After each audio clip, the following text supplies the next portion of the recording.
Germany's North Sea coast. Spectacular aerial perspectives and stories of people living by the sea. The island of Borkum is kite buggy territory, speeding over empty beaches at 50 kilometers per hour. An incomparable adventure. For 30 years, a pilot has been transporting Hollywood movies to the island's cinemas. On the banks of the Weser, a shepherd and his flock look after the dikes and prevent the area from being flooded.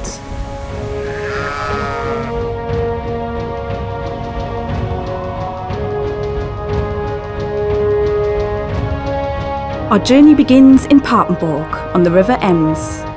We will make our way to Borkum near the Dutch border, to Wilhelmshaven and finally to Bremerhaven. Twice a year, an ocean giant is guided through these narrow waters, like thread through the eye of a needle. The Ems is much too shallow for ships with a draft of 8 meters. Thousands of spectators line the riverbanks from the shipyard to the North Sea to watch the spectacle. We've worked on it for 9 months, and now the big day has finally arrived when the baby is born. Friederike Brandt was on the team that built the celebrity Equinox in a shipyard 40 kilometers from the sea.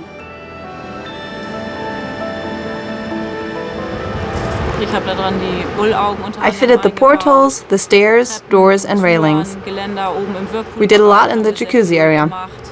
We set up windshields, all those kinds of things.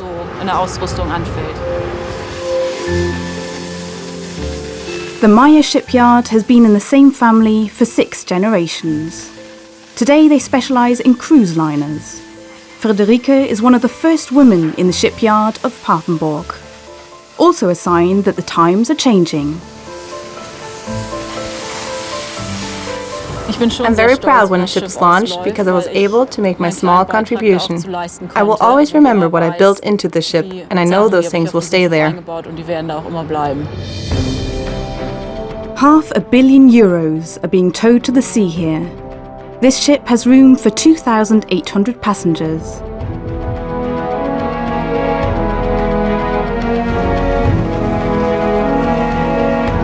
Damming the Ems to raise water levels by 3 meters is controversial. Rare birds nest on the riverbanks, and this process washes their nests away. But the region is economically dependent on the Meyer shipyard that employs over 2,000 people.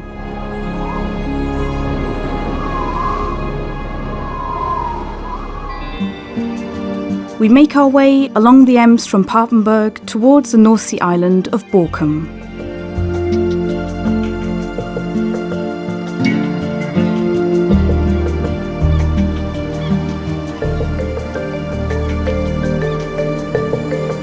Where the river Ems flows into the sea, there is a gigantic parking space. The car shipping port in Emden is the most important junction for a German car manufacturer exporting overseas. 600,000 cars are shipped from here every year.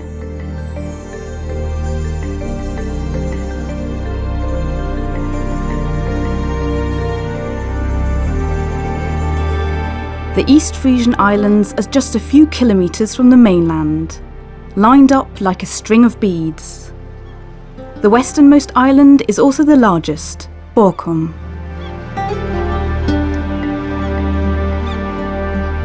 Sandy beaches stretch for several kilometers, making Borkum a popular destination with holidaymakers.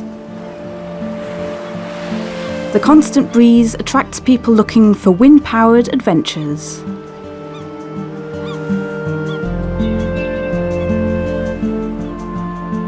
The kite buggy is a tricycle for adults. They are only permitted on a few of Germany's beaches.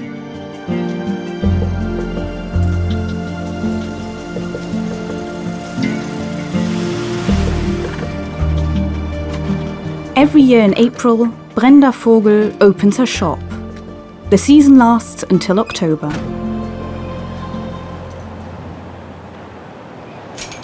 Brenda traded her old home on the mainland for a life on the beach.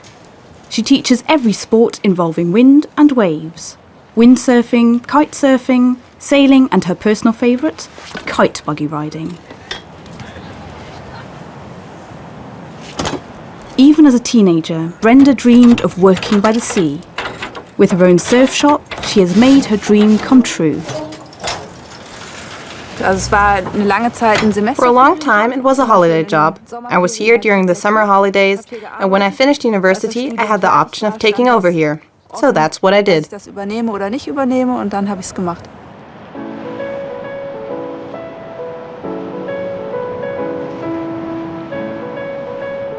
You take all this down to the beach and set up the buggy. That doesn't take much time. You can do this in the winter too. Once you're on the beach, you're ready to go. The kite, which is used to steer the buggy, catches the wind.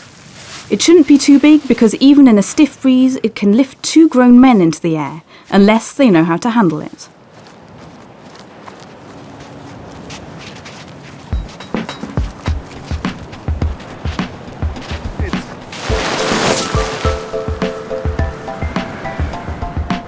The buggy is an aluminium frame on wheels. Drivers use their feet to steer.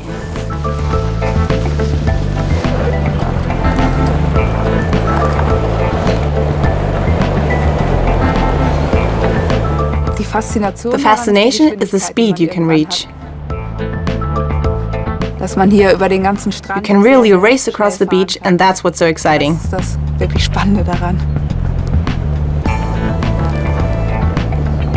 On hard sand, speeds of up to 50 kilometers per hour are possible. The record is more than 100. It also feels very much faster to the drivers because they are only 10 centimeters off the ground.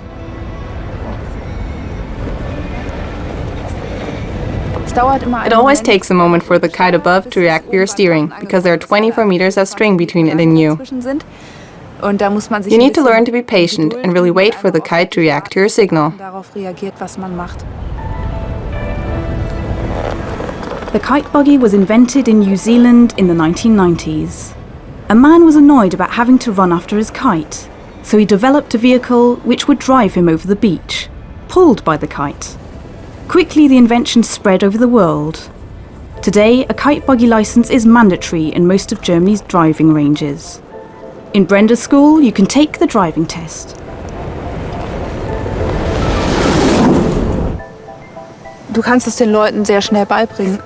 It is something you can teach people very quickly. Even people who've never operated such a thing before can pick it up quickly. After just 2 hours, they can ride it, and it gives them a feeling of success, which is great.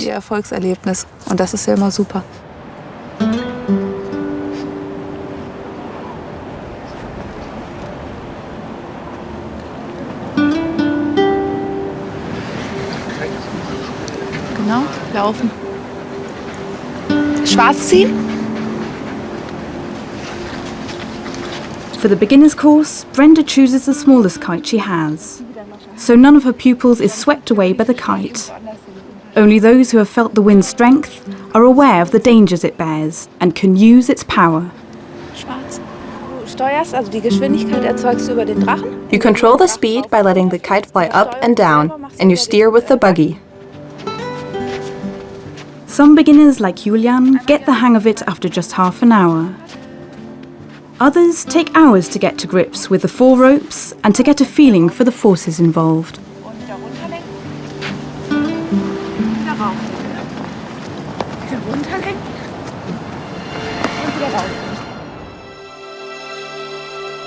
We leave Borkum across the Wadden Sea to the town of Norden.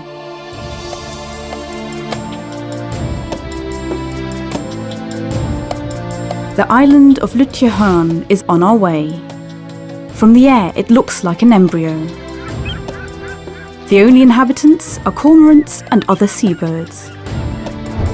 The wind and the currents are constantly changing its shape.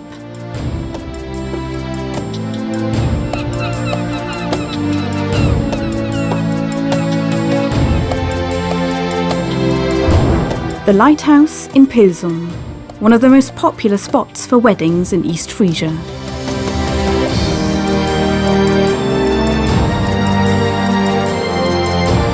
The landscape is shaped by dikes and canals. In the past, the whole area was a bog and salt marsh. The ground was drained with the help of the canals to make them usable and habitable. Even today, these channels are important to allow water to drain away.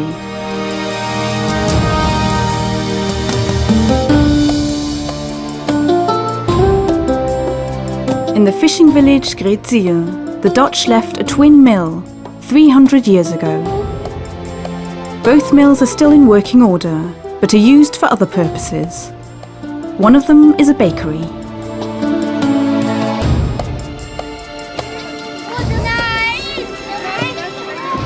On the beach at Norden, Year 3 of the primary school is having a class outside today. They are being taught about the sea at low tide. Let me introduce myself. My name is Kurt and I've been working in these mudflats for 26 years. I'm going to tell you a lot about them, so if you have any questions, please ask.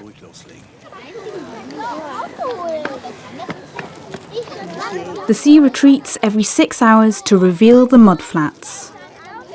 People who are familiar with the area can walk several kilometres until the incoming tide covers the mudflats with water again. I was born here. I'm a true East Frisian with my feet firmly on the ground. You could give me a house anywhere in the world and say you have to spend the rest of your life here, and I'd refuse it. Kurt Knittel guides people through the mudflats. It's something people have done since the coastlines were first settled. Every year he walks 1,500 kilometres through the mud. Strangers often know too little about the dangers of the Wadden Sea. The water can return faster than expected and catch people unawares. That's why Kurt keeps the group together. He always carries a compass and a rope. That's his life insurance. For thick fog even makes him lose his bearings. There is a lot to discover on a walk through the mud. These lugworms, or sandworms as they're also known, can be either red or black. When they're fully grown, they're 20 centimetres long and can clean up to 25 kilos of mud a year. So, tschüss. Das ist ein Medikament. Bis morgen, wa? Alles klar, jetzt laufen wir ein Stückchen weiter. The mudflats might look deserted, but in 1 square metre you can find up to 300,000 creatures, including microbes. And getting that across to people is a lot of fun.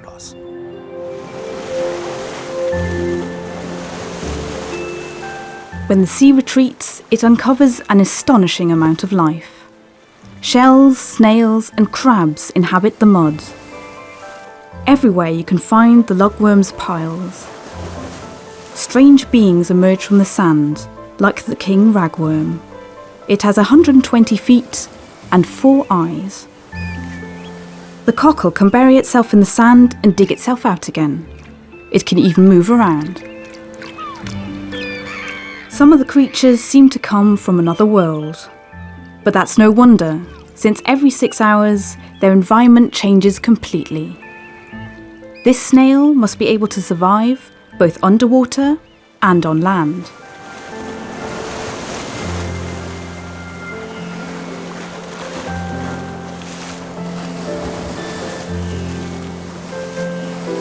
During the summer months, Kurt Knittel regularly guides holidaymakers through the mudflats.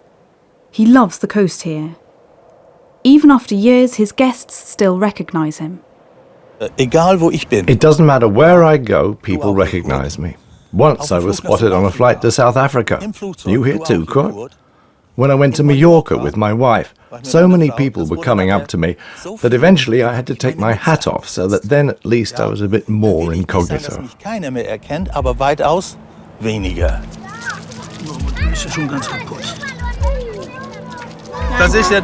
This here is a mud shrimp. They have one big advantage over us. If they lose a leg or a claw, they just grow one back.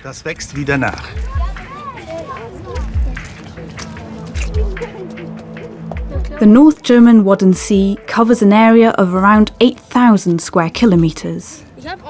In 2009, it was designated a UNESCO World Heritage Site. It's a wonderful playground for children, but only with a guide. The mudflats look so calm and peaceful, that's the dangerous thing about them. Time and time again we have people go out on their own, and a few years ago 2 Dutch families paid a high price. They set off towards where the old village used to be. The sandbank there is slightly higher than the mudflats. Then they realized they were already surrounded by water. The parents made it to Noorddijk, completely exhausted. One couple had their dead 8-year-old son in their arms. It doesn't have to end like that when you go out alone, but it could. If you ask me, the really dangerous thing about it is that it looks so peaceful. Then people say, why should I take a guide? They don't believe that anything bad could happen.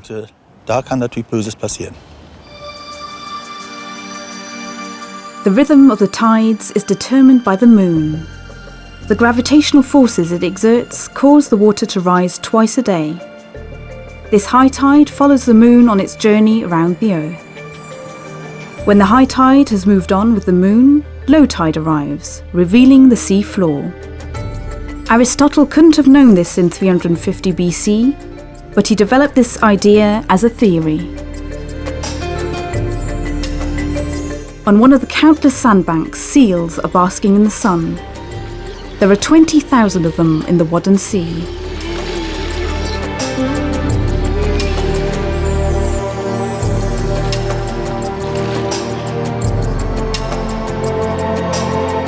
When the tide is high, the mudflats are ideal for sailing.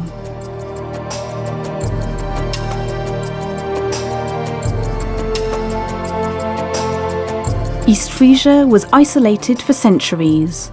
The sea on one side, marshland on the other. Traces of human civilization. Neatly arranged ditches break the waves.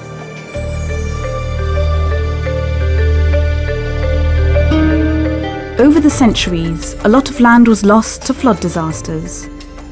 In return, the people tried to gain new land from the sea.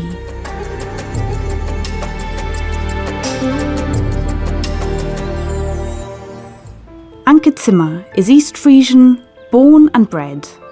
Her family has been living here for generations and is known for celebrating a special ceremony. Tea is very important in East Frisia, and people drink a lot of tea. We have a special ceremony, how it's done.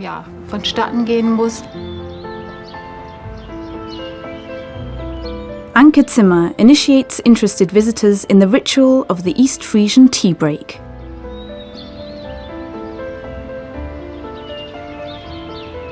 Here in East Frisia we used to have very bad groundwater as we had a lot of marshlands. The water is either brackish or very salty, so almost nowhere could the water be drunk as it was. You always had to purify it in some way.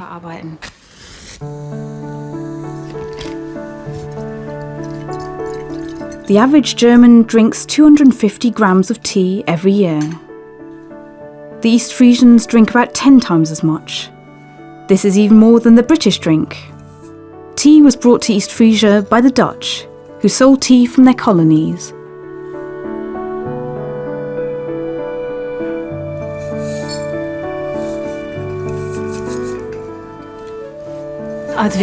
We put the loose tea leaves into the jug, then pour boiling water over it.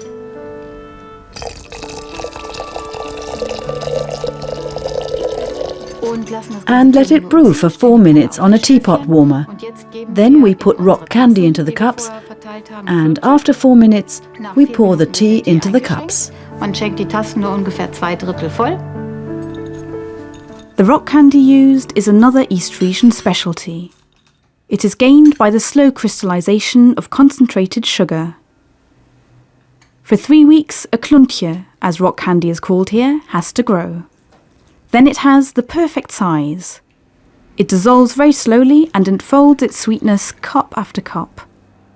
Stirring may not be forbidden in East Frisia, but it's taboo. People here have always worked very hard and very long hours. They were out all day, and so tea time was a good opportunity to take a short break from work. People would come together at home and have a hot drink. And the cream which they put in the tea helped to abate the first sense of hunger, because you didn't stir and drank the cream first. So you felt warm again, and you weren't that hungry anymore and could go back to work. Carefully, Anke puts cream in the tea, always anti-clockwise. The East Frisian way of making time stands still.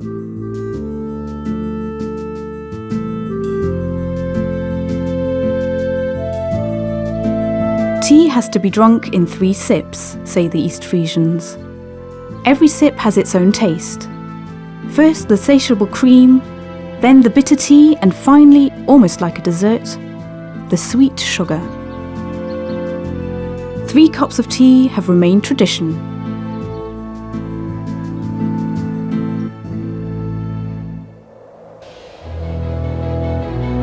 From the town of Norden, our route follows the coastline along the islands to Havre.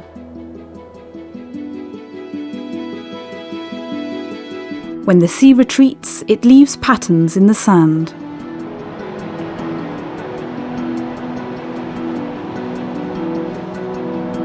The East Frisian Islands aren't a stable formation. They are constantly changing under the influence of the currents and the tides. Old maps reveal how the islands have moved by several kilometres in just a few centuries. Sand is eroded in the west and washed up again in the east.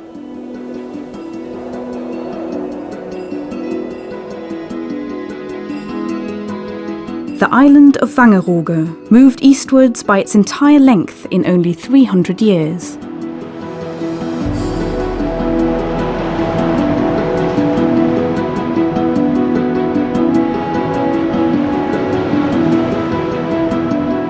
Even though the East Frisian Islands can be reached by walking when the tide is out, they are isolated by the tides. Anyone who misses a ferry has to wait 6 hours for the next high tide. Aeroplanes are the only alternative. Right behind the dike lies a small airfield. With his propeller plane, a pilot supplies the island's inhabitants with everything they need.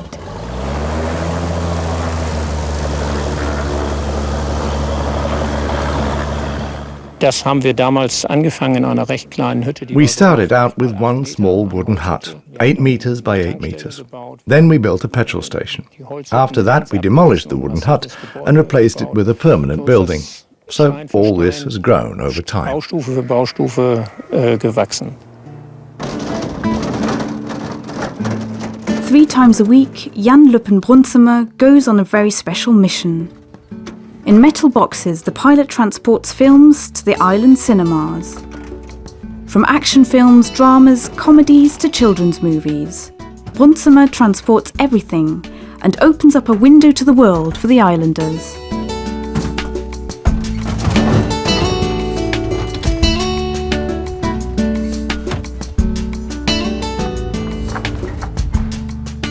I've been flying the films in since 1980 because, well, so many island cinemas were having trouble getting the latest releases.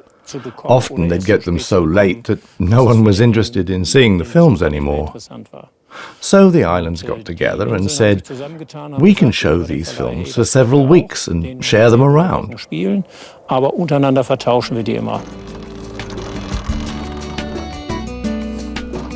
The films are switched as regular as clockwork on Mondays, Wednesdays and Fridays, and from March to October.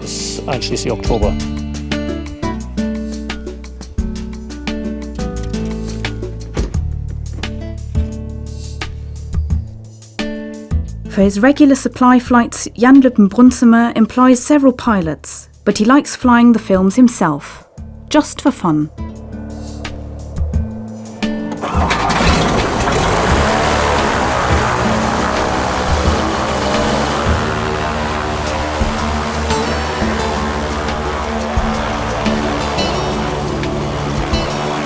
The pilots we employ here have to be very versatile. They have to have plenty of flying experience, but also need to be able to take off and land 20, 30 times a day without any complications.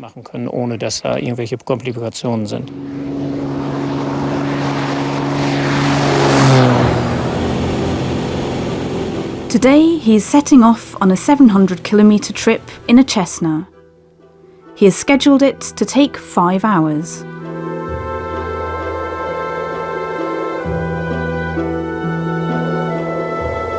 Every time the world looks a little bit different from up here. Sandbanks move, creeks change their courses. Even after 30 years, Jan Luppen is still in awe.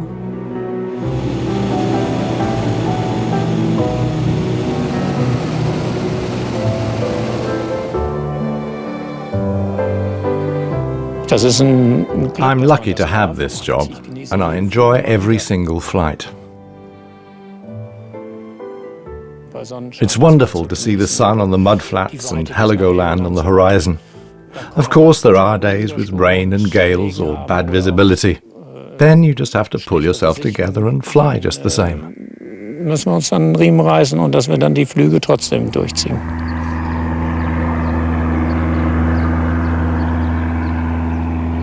Almost no weather is bad enough to prevent him from bringing Hollywood to East Frisia. Only when wind speeds reach 120 kilometres is the plane grounded.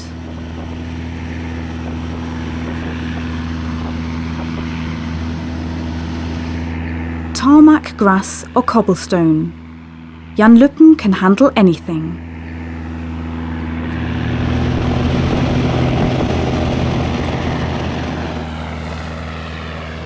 Wangerooge Airport.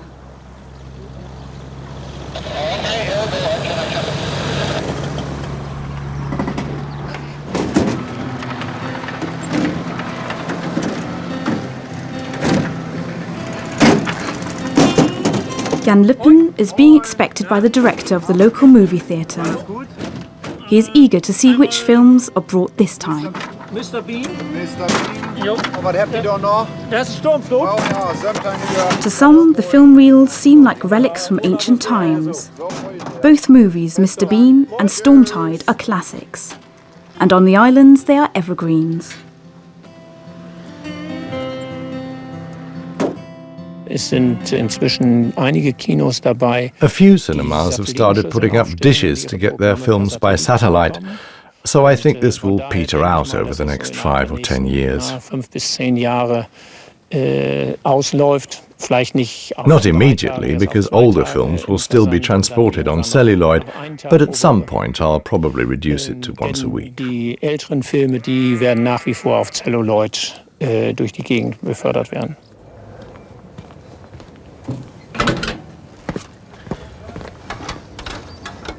But even without the film transports, Jan Luppen's airplanes are indispensable. The change of tides makes his flights invaluable to everyone who has to travel in between ferry times.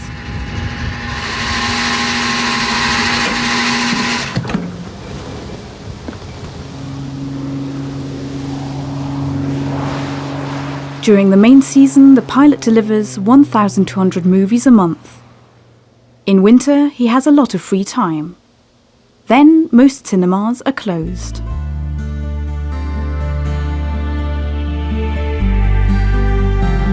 Viewed from above, the East Frisian landscape, shaped by tides, unfolds its magical charm.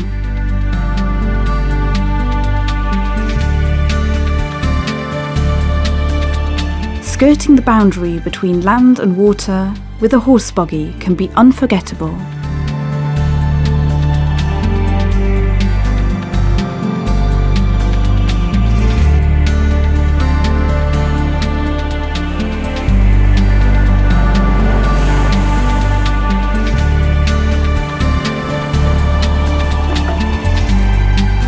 In Hookzeel, however, the lifeguards are not too pleased when tourists venture out into the mudflats alone.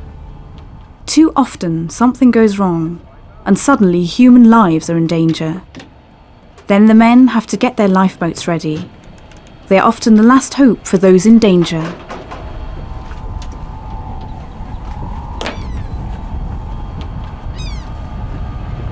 To me, the sea is an incredibly fascinating element. It can be so calm and peaceful, and the next day it has changed completely and shows its darker side. During the peak season, the rescuers are called out several times a week. Stranded fishing boats, leaking sailing boats, and time and again mudflat walkers caught unawares by the incoming tide. Several times a year, the sea rescuers train how to behave in an emergency. They take turns in having to jump into the cold North Sea.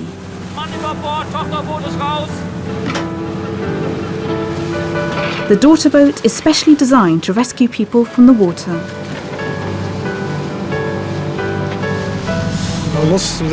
You really need to get the people out quickly.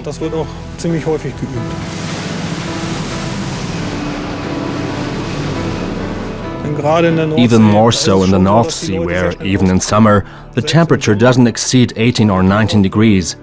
The people cool down very rapidly. Then you have to hurry.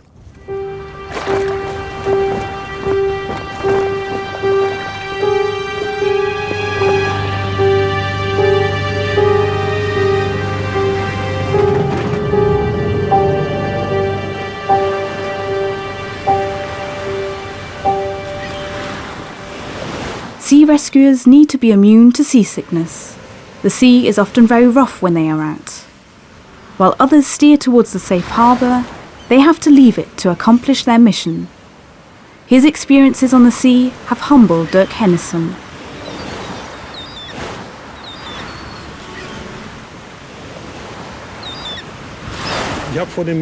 I have a lot of respect for the sea. It can be incredibly nasty. You should never underestimate it. The German Maritime Search and Rescue Service has a fleet of 61 ships. It's financed by donations. Last year, Dirk Hennissen and his colleagues set out on 2,000 rescue operations and saved more than 90 seafarers from drowning.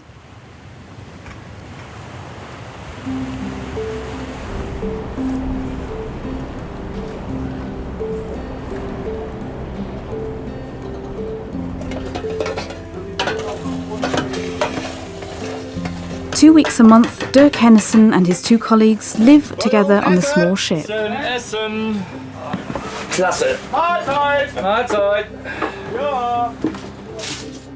Dirk's family lives 300 kilometers away from the coast.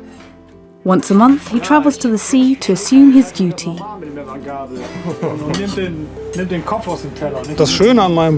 What I like best about my job is that I'm able to help people. To accomplish a mission gives me a great sense of happiness. That's the most important thing about it. It helps me when I'm feeling down in winter, or when there's nothing to do. I can say to myself, you do good.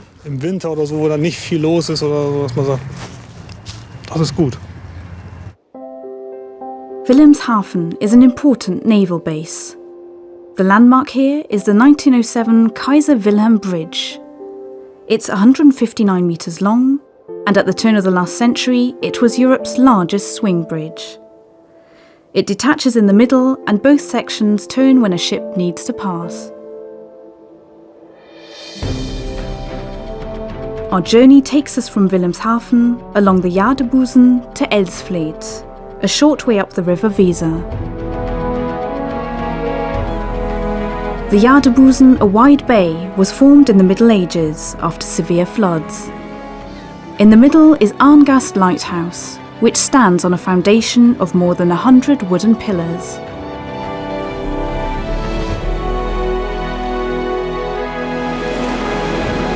A large sailing ship is departing from the navigation school in Elsfleth.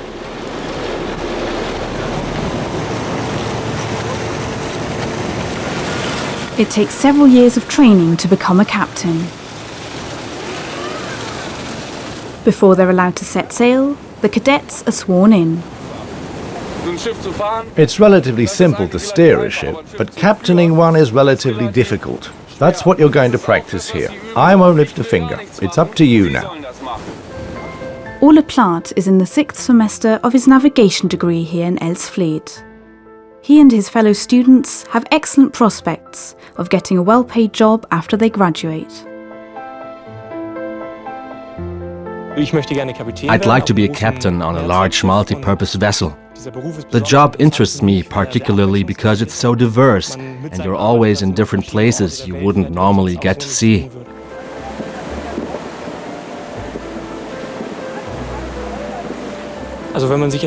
Deciding to study nautical science is like jumping in at the deep end in some way. Some quit because they get seasick or can't stand the narrowness or don't want to be away from home for so long. But you can only know it if you take the step, come over here and go to sea. On the ship, the trainees can do everything by themselves.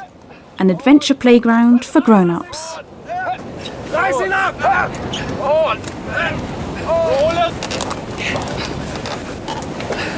Rising up! Ole has already spent one semester at sea.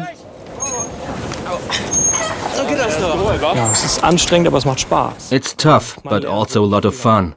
You can learn a lot, especially about your own limits and how to deal with them. Ole is ambitious. He doesn't just want to earn money with his job. He wants to expand his horizons and keep challenging himself. No other job is as exciting to him as being on the bridge.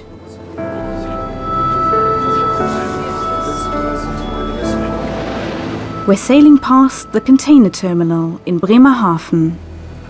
Maybe Ole will be in charge of one of these big freight vessels one day. But first, he has to start learning from scratch. After their degree, the cadets start off as third officers and have to slowly work their way up. It's a different situation again here on the training ship. It is very different going out to sea. We have the opportunity to go out to sea without being in a rush because for us the goal is mastering all of the challenges we're confronted with.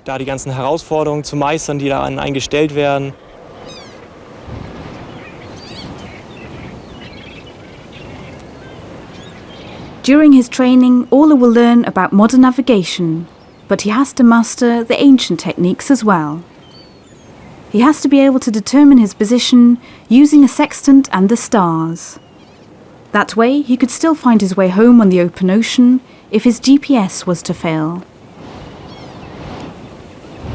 The shrouds are 33 meters high. You have to be able to overcome your fear. Then, the reward is a very uncommon way of traveling. Every country smells a little different. You can tell when you're getting closer to land again. I really enjoy coming back into a harbor, especially when a town is illuminated at night, because then you can see the town silhouette. Ole doesn't yet know where he'll go after he finishes here.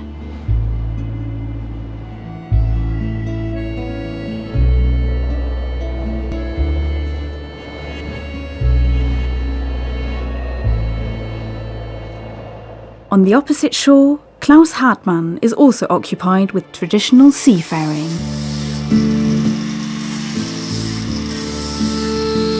Klaus Hartmann gave up a well-paid job to become a ship sculptor and follow an ancient art. This is a very traditional element of a ship. Almost everyone knows that a figurehead belongs to a sailing ship, that it's a very prominent part of the ship.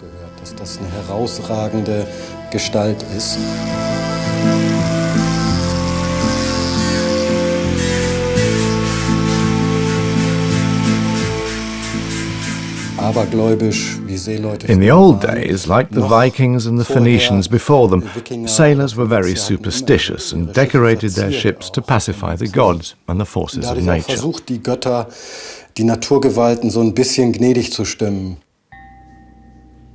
The sailors believed that the figurehead watched over the ship's course and protected it from dangers.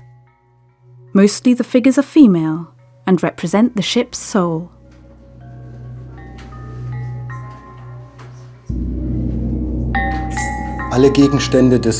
All everyday objects used by our ancestors had carvings, like symbols or figureheads or bow decorations, whether it was a dugout canoe or a big sailing ship. The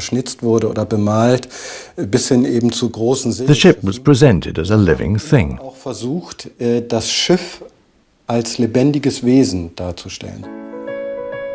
In most languages, ship names are female, although for a long time the figurehead was the only woman allowed on board. The sketches for Klaus Hartmann's figures are made by his wife, Birgit. She designs the sculptures according to traditional templates. In 1994, they made their first figure for a school ship, and since then one order after the other has been coming in. We used to call it giving a sailing ship a face. It's like taking the figure out of the ship and making it materialize on the bow, so that you see it and say, oh, that's the Lily Marlene, or the Signore del Vento, or the Seedorf, or whatever the ship was we worked on. We tried to personify the name. The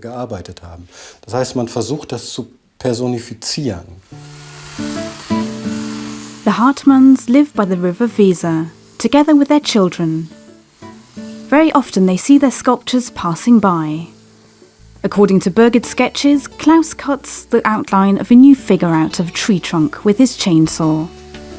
He needs a lively imagination to create figures that take to the seas 6 weeks later.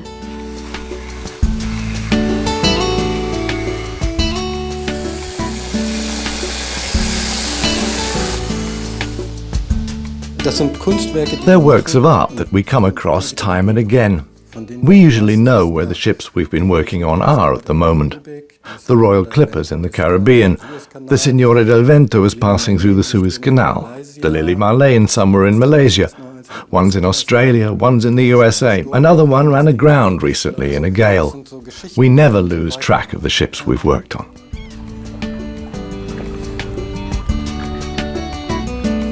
This ship will be given a new figurehead today. The old one was rotten away after many years of sailing. The legendary school ship Deutschland, built in 1927. For training purposes, the three-master made trips to Africa and South America until the outbreak of the Second World War. The attachment of the figure is not easy because every bow has a different form. Often something gets jammed because the wood has changed its shape. This is a form of art that is permanently having to be restored. The constant exposure to sunlight and seawater, and the huge pressure of the waves when the bow plunges into the water, of course, all that takes its toll. Das flext natürlich die Figuren unheimlich an auch. Klaus has reworked the ship's bow in the original colours. A lot of his ancestors were captains, so the trained medical doctor one day decided to give up his career to become a ship sculptor. He has never regretted it.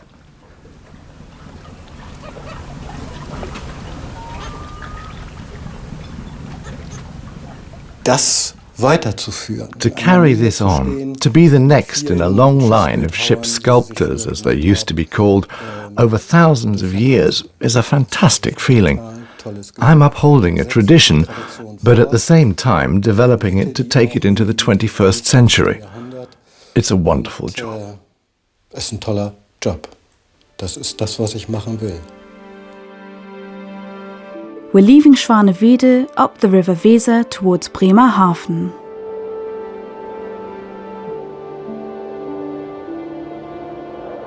The canals here are excellent for rowing, and the flat land is great for cycling. The wind can be exhausting though.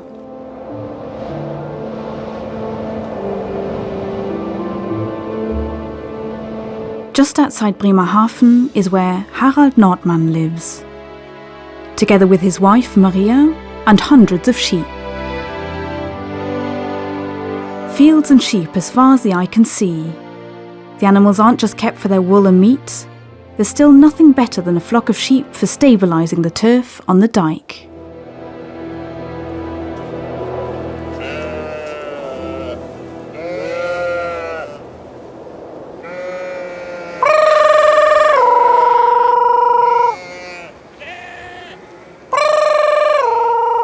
What was once managed by a dike reeve is now taken care of by shepherds.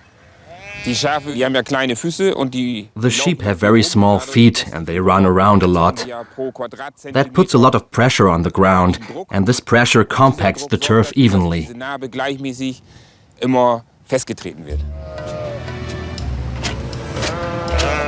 750 sheep on 12 kilometres of dikes equals 3,000 hooves stamping down the turf and therefore the dike. It's hard work for Harald Nordmann to keep his flock together. The shy animals run away from people, even from their shepherd, but he can always lure them in with a bucket of feed.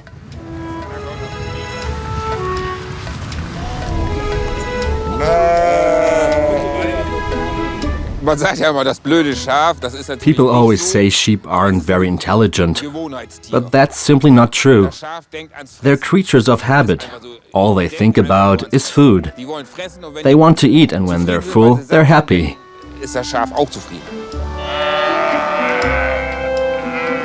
To make sure the turf is evenly compacted over the entire dike, Harald has to divide the animals into groups. When the flock is shepherded from one gate to the next, one sometimes runs off. Then the shepherd makes a call that all his sheep recognise.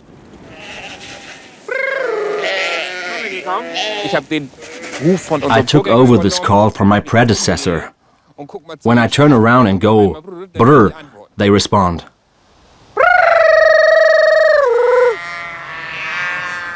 They answered. In the past, all the coastal inhabitants were responsible for the dike outside their own front door. Today, dike associations make sure the dikes are maintained. They lease out the land to the sheep farmers. Harald has only one employee, Emma. The dog is always on the opposite side of the flock. If I go in front, she will go behind it and drive the sheep where I want them to be. She does it instinctively.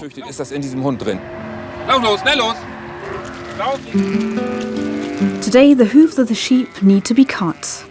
It's important to do this every year, because otherwise the feet of the sheep could become infected.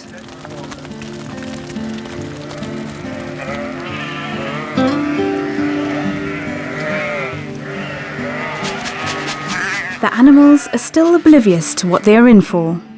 As always, they follow the food bucket. Cutting the hooves means removing the dead callus. It doesn't hurt the sheep.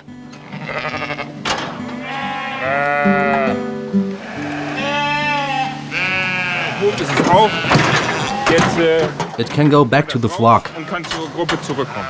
The health of our animals is really important to us, because we live from the service the sheep provide to us. We benefit from its health and its service. The Dike Association lets the farm and the house to Harald Nordmann for a small fee. He has to make a living from his sheep, but he will never hand over Marta. For the young sheep, Marta here is the alpha sheep. You could take her anywhere, even to go shopping. As long as you have some treats, of course.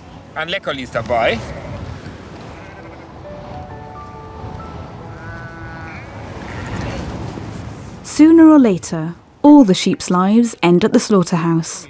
Only Marta will be spared. Meat and wool are Harald's source of income.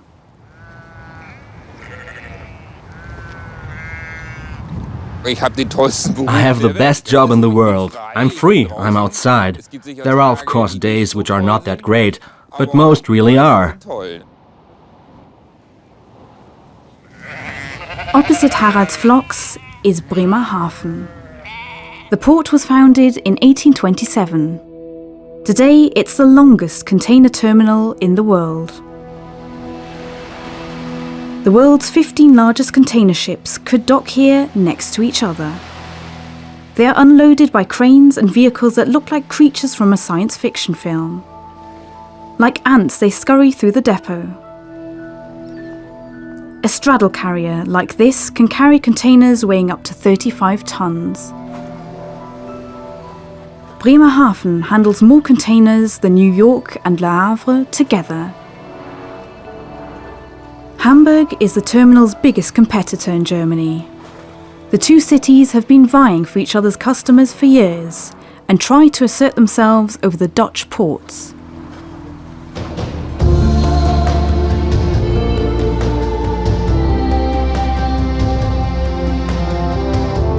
Right in front of the container terminals, two old forts lie at the mouth of the Weser, Langlütchen I and Langlütchen II. During ebb tide, it would easily be possible to walk across to them, but the islands are off limits. They are privately owned, and there's a plan to build a hotel here, right in the middle of the mudflats.